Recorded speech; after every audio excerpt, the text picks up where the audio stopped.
Magandang araw at welcome sa buhay na walang sakit. Ang topic natin ngayon ay isa sa pinakakaraniwang nararanasan ng mga kababaihan, ang dysmenorrhea o matinding pananakit ng puson tuwing regla.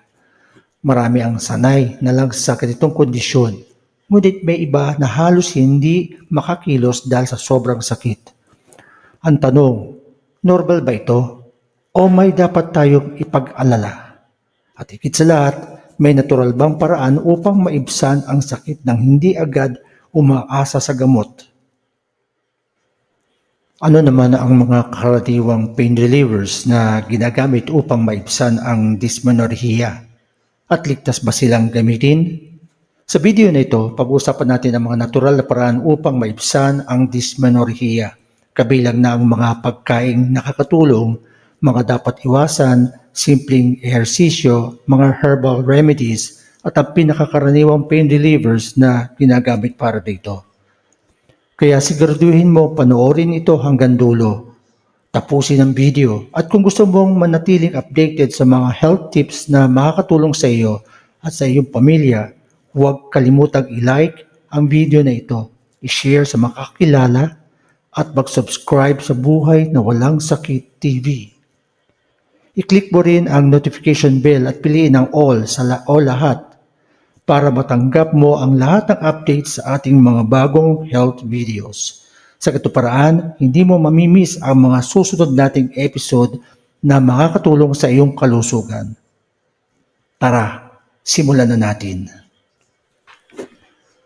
Ang dysmenorrhea ay isang kondisyon kung saan nakakaranas ang isang babae ng matinding pananakit ng puson bago o habang nireregla. Ayon sa World Health Organization, mahigit 50% ng kababaihan ang nakakaranas nito sa kanilang reproductive years. May dalawang klase ng dysmenorrhea. Una, ang primary dysmenorrhea na normal at dulot ng natural na pagbabago sa hormones. At ang secondary dysmenorrhea na maaaring senyalis ng mas malalang kondisyon tulad ng endometriosis o adenomyosis o polycystic ovary syndrome or PCOS.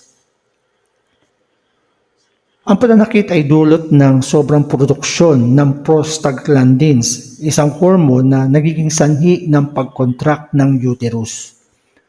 Ang mataas na antas ng prostaglandins ay maaaring magdulot ng matinding cramps, pagkahilo at pananakit ng likod o ulo.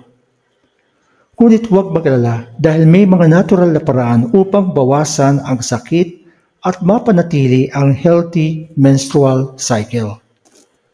Sa halip na agad uminom ng pain relievers, may ilang natural na paraan upang maibsan ang pananakit. Isa na rito ang warm compress sa puson na nakatulong upang ma-relax ang muscle ng uterus at mabawasan ang cramps. Ang pagmasahe gamit ang essential oils tulad ng lavender o peppermint oil ay napatunayang epektibo rin sa pagkalma ng pananakit.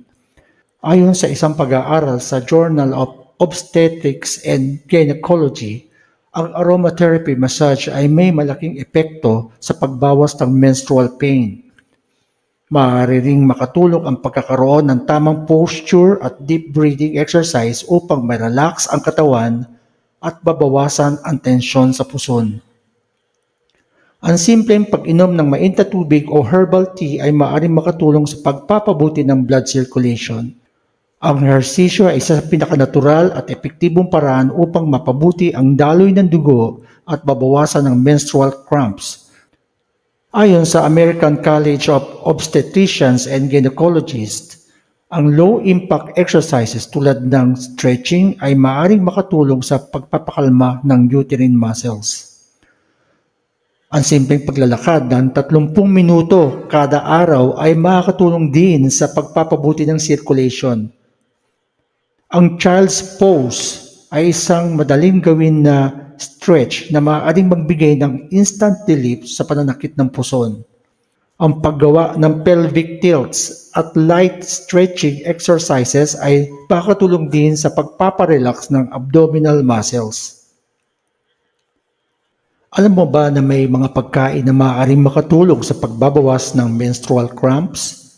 Ayon sa mga eksperto, ang mga pagkain mayaman sa magnesium tulad ng saging, almonds at dark leafy greens ay nakakatulong sa muscle relaxation.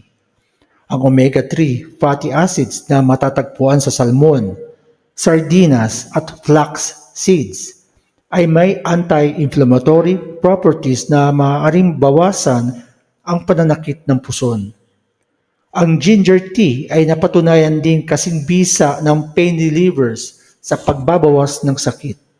Sa isang pag-aaral sa Complementary Therapies in Medicine, lumabas na ang pag-inom ng ginger tea araw-araw bago at habang nireregla ay may epekto sa pagbawas ng menstrual pain. Mahalaga rin ang pagkonsumo ng iron-rich food tulad ng spinach at red meat upang maiwasan ang anemia na madalas kaakibat ng matinding regla. Kung may mga pagkaing makakatulong, may ilan din na maaaring magpalala ng dysmenorrhea.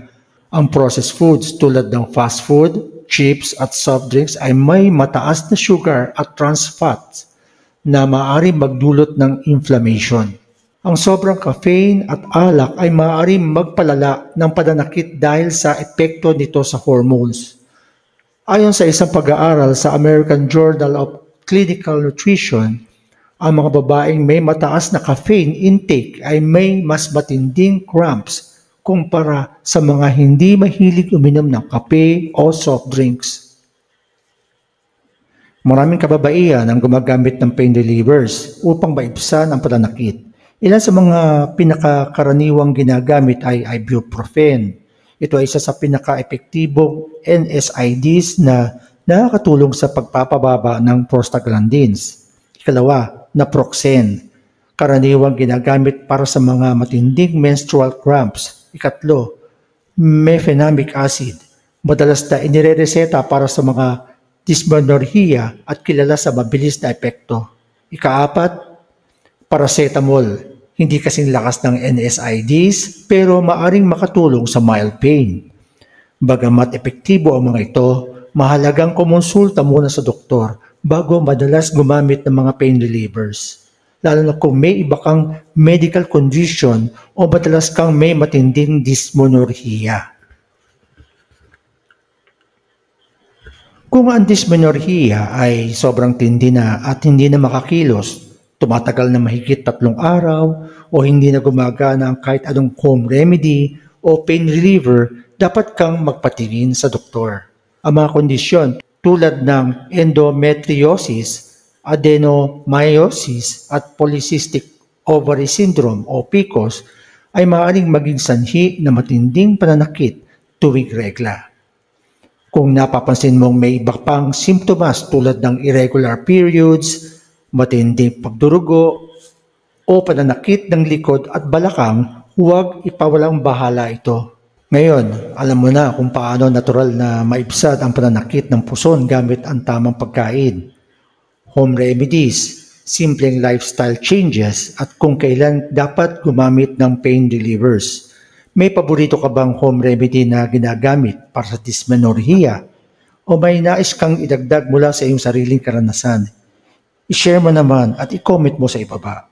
Kung gusto mo pang malaman ang iba pang natural health tips, huwag kalimutang i-like ang video na ito at i-share sa mga mahal mo sa buhay. I-follow, i-subscribe ang Buhay na Walang Sakit TV para lagi kang updated sa ating mga health tips. Kung may gusto kang pag-usapan dating health topic sa susunod, ilagay mo lang sa comment section.